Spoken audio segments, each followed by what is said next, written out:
अगर आपके भी मन में अक्सर बुरे विचार आते हैं, गंदे और अश्लील विचार चलते रहते हैं, तो आपको ये बौद्ध कहानी जरूर सुननी चाहिए।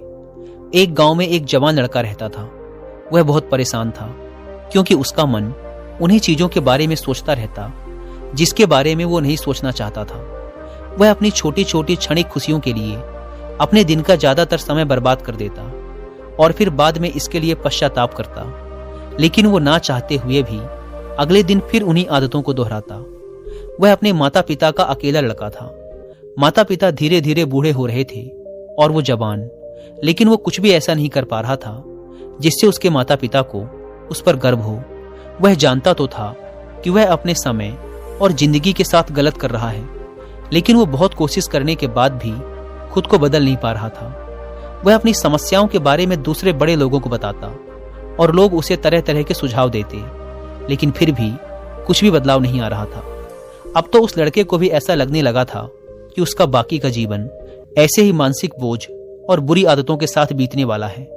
इसीलिए अब वह बहुत ही उदास और परेशान रहने लगा था। एक दिन ऐसे ही वह अपने विचारों में खोया हुआ अपने गांव के तालाब के किनारे बैठा हुआ था। तभी पीछे से उसका एक मित्र भागता हुआ आया और बड़े उत्साह से उसके कंधे पर हाथ रखकर बोला, मित्र, मुझे तुम्हारी सभी समस्याओं का समाधान मिल गया है। अपने मित्र के मुंह से यह बात सुनकर वह लड़का बहुत खुश हो जाता है और पूछता है, क्या समाधान मिला मेरी समस्याओं का? लड़के के मित्र ने कहा, ध्यान। ध्यान तुम्हारी सभी समस्याओं का समाधान है। लड़के ने कहा, यह ध्यान क्या होता है? मित्र ने कहा, कल हमारे गांव में एक बौद्ध भिक्षु भिक्षाटन के लिए आए थे। गांव के सभी लोग उन बौद्ध भिक्षु से अपनी अपनी समस्याओं का समाधान पूछ रहे थे, तो मैंने सोचा कि मैं भी तुम्हारी समस्या का समाधान पूछ ही लेता हूं। तो मैंने उन बौद्ध भिक्षु से अपने मन को काबू में करने का तरीका पूछा।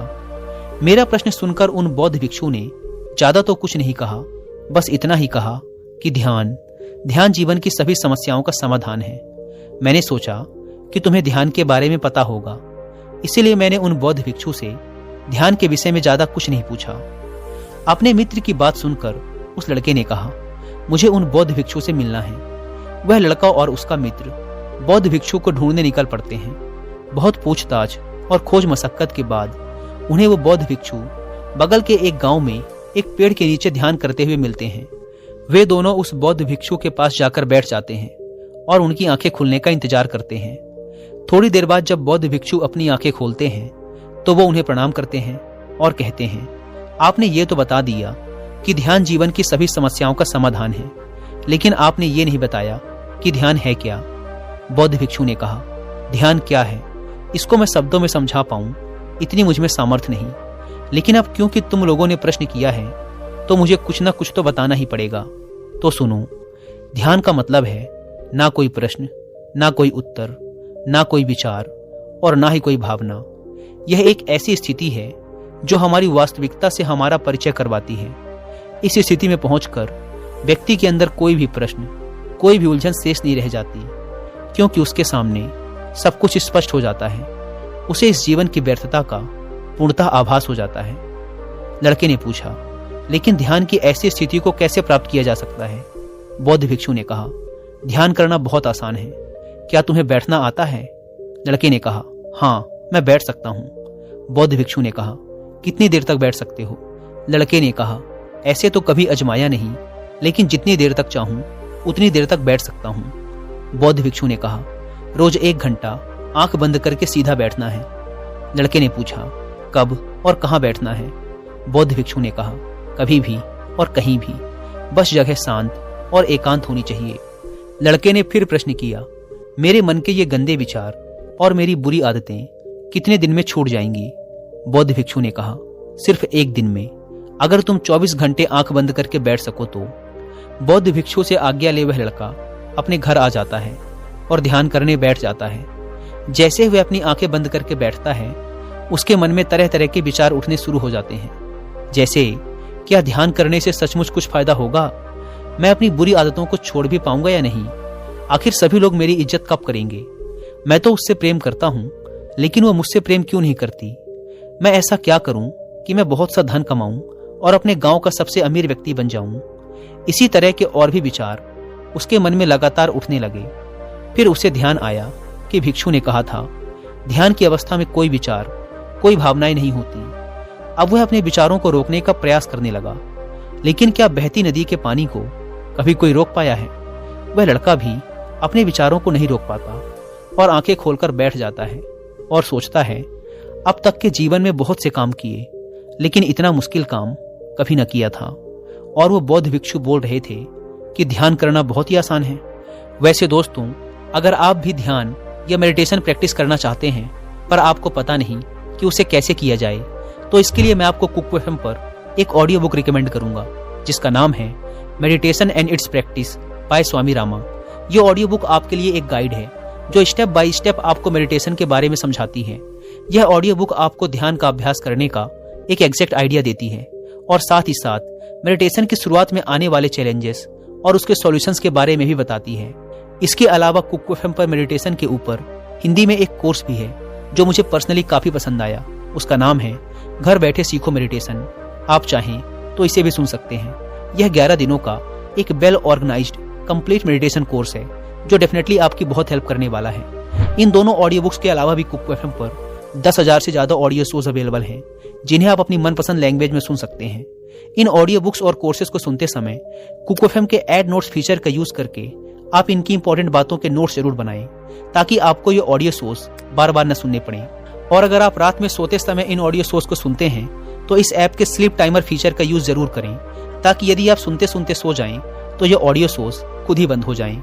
इस प्लेटफॉर्म का मंथली सब्सक्रिप्शन पड़ता है 99 रुपीज का, लेकिन अगर आप यूज करते हैं कूपन कोड WI50 तो आपको इसके फर्स्ट मंथ के सब्सक्रिप्शन पर मिलेगा 50% का डिस्काउंट, यानी ये आपको पड़ेगा 99 की बजाय सिर्फ 49 रुपीज का। ऐप को डाउनलोड करने की link description and first comment पर मिल जाएगी। आइए कहानी पर वापस लौटते हैं। वह लड़का उन बौद्ध भिक्षु से मिलने दोबारा अपने घर से निकल पड़ता है और उनके पास पहुंचकर कहता है, आपने तो कहा था कि ध्यान करना बहुत ही आसान है, लेकिन ये तो मुझे दुनिया का सबसे मुश्किल काम लग रहा है। मेरे बहुत प्रयास करने के बाद भी मेरे मन में विचार उठने बंद ही नहीं हो रहे हैं। बौद्ध भिक्षु ने कहा, लेकिन तुमसे विचारों को रोकने के लिए किसने कहा है? लड़के ने कहा, तो फिर विचार रहित स्थिति कैसे प्राप्त होगी? आपने तो कहा था कि ध्यान में कोई विचार, कोई प्रश्न नहीं होते।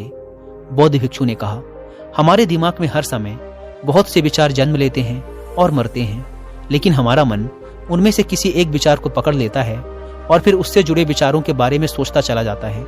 इस तरीके से हमारा मन विचारों में उलझ जाता है और हम भूल जाते हैं कि हम क्या कर रहे थे। जब तुम ध्यान करने बैठोगे तो तुम्हारे दिमाग में भी बहुत से विचार उठेंगे और खत्म हो जाएंगे, लेकिन तुम्हें किसी भी विचार का चुनाव नहीं करना, बस उन्हें देखना है। तुम्हारे मन में विचार उठेंगे और खत्म हो जाएंगे। धीरे धीरे समय के साथ इन विचारों के उठने की गति कम होती चली जाएगी। बौद्ध भिक्षु के मुंह से ये सारी बातें सुनकर वह लड़का अपने घर वापस आ जाता है और दोबारा ध्यान करने के लिए बैठ जाता है। इस बार वह लड़का बौद्ध भिक्षु के बताए अनुसार अपने मन में उठ रहे विचारों को देखता है। वह कुछ देर तक तो विचारों को साक्षी भाव से देख पाता है, लेकिन फिर उसके मन में ऐसे विचार उठते हैं जिनके बारे में सोचने से वह खुद को रोक नहीं पाता और वह गहरे विचारों में खो जाता है। कुछ देर बाद उसे याद आता है कि वह तो ध्यान कर रहा था। वह दोबारा विचारों को देखने का प्रयास करता है, लेकिन इस बार उसका मन दूसरी चाल चलता है।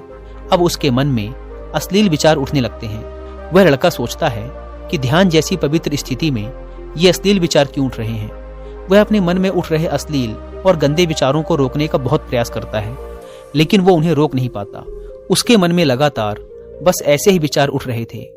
बहुत देर तक प्रयास करने के बाद जब वह लड़का परेशान हो जाता है तो वह ध्यान से उठकर सीधा उन बौद्ध भिक्षु के पास पहुंचता है और कहता है, मैं जब भी अपनी आंखें बंद करके ध्यान करने के लिए बैठता हूं तो मेरे मन में सिर्फ अश्लील और गंदे विचार ही आते हैं। बौद्ध भिक्षु ने कहा, कोई भी विचार अच्छा या बुरा नहीं होता, इसीलिए किसी भी विचार को बुरा समझकर उसे जबरदस्ती दबाने का प्रयास मत करो, क्योंकि हमारे द्वारा विचारों का विरोध ही उन्हें और भी शक्तिशाली बनाता है। इसीलिए किसी भी विचार का दमन करने का प्रयास मत करो, क्योंकि इस मन की प्रकृति ही ऐसी है कि हम इसे जिस चीज के बारे में सोचने से रोकते हैं यह उसी चीज के बारे में सबसे ज्यादा सोचता है।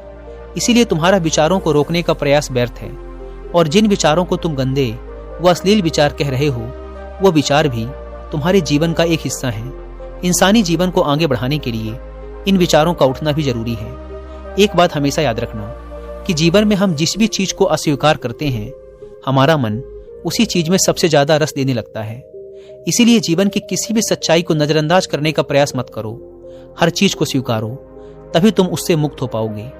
लेकिन इसका मतलब यह नहीं कि तुम हर समय काम वासना के विचारों में ही डूबे रहो।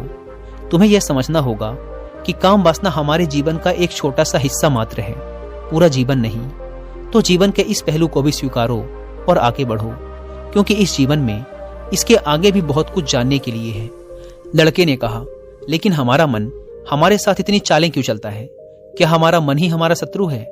भिक्षु ने कहा, नहीं, मन हमारा शत्रु नहीं है। यह तो बस उन्हीं चीजों को अनुभव करना चाहता है जिसमें इसे आराम मिले, आनंद आए। इसीलिए जब हम कोई ऐसा काम करते हैं जिसमें शुरू में ही मन को आनंद नहीं मिलता, तो हमारा मन उस काम का विरोध करता है।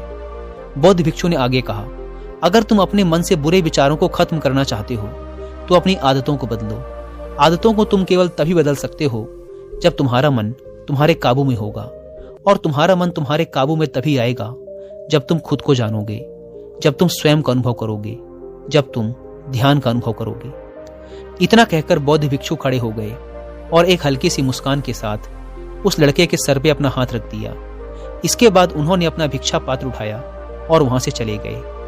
वह लड़का उन बौद्ध भिक्षु को जाता हुआ देखता रहा, लेकिन अब वह बहुत खुश था, क्योंकि उसे अपनी समस्याओं का समाधान मिल चुका था ध्यान के रूप में। वह समझ गया था कि उसे हर रोज ध्यान के लिए बैठना है और उसे अपने आते जाते विचारों को देखना है, लेकिन किसी भी विचार को पकड़ना नहीं है। समय के साथ वो विचार खुद ही गायब होते चले जाएंगे। साथ ही वो ये भी समझ गया था कि कोई भी विचार अच्छा या बुरा नहीं होता, विचार सिर्फ एक विचार होता है। इसीलिए विचारों का विरोध करना भी व्यर्थ है। दोस्तों, मुझे उम्मीद है कि आपको इस वीडियो से बहुत कुछ सीखने को मिला होगा। और जाने से पहले एक बार फिर याद दिला दूं कि कुकू FM पर meditation and its practice by Swami Rama audio book को और मेडिटेशन पर हिंदी में कोर्स जिसका नाम है घर बैठे सीखो मेडिटेशन को सुनना ना भूलें। और मंथली सब्सक्रिप्शन पर 50% डिस्काउंट के लिए आप WI50 कूपन कोड का इस्तेमाल जरूर करें। धन्यवाद।